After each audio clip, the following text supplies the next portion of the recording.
Hello traders, today we'll be looking at the Waddah Attar Scalping Indicator for MT4.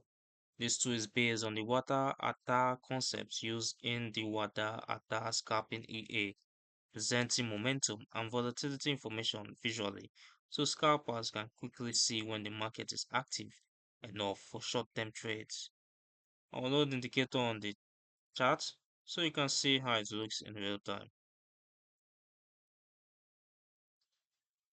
On the chart, the Waddah Attar styles Scalping indicator typically appears in a sub-window as colored histogram bars that reflect bullish and bearish momentum combined with volatility conditions.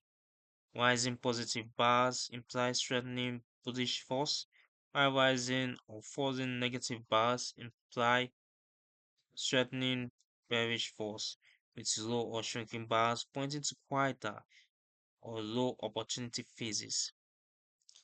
This visual layout helps you see at a glance when momentum and volatility are aligned with a possible short-term move and when the market is too flat for scalping.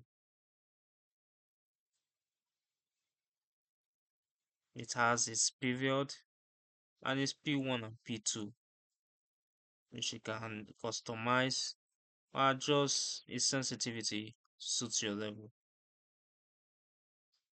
You have the colors of the histograms: green for bullish, red for bearish. Now the indicator is aimed at scalpers and short-term day traders who need a fast reacting view of momentum and volatility to decide when to engage or stand aside. It is still based on historical data, can overreact around news, and will not guarantee profitable signals. Must be combined with price action, support and resistance, and strict money management rules. You can find the download link in the description below. You can also read more about the Waddah Attar Scalping EA and its underlying indicator logic at the Forex Geek. Don't forget to subscribe and turn on notifications so you don't miss future educational videos.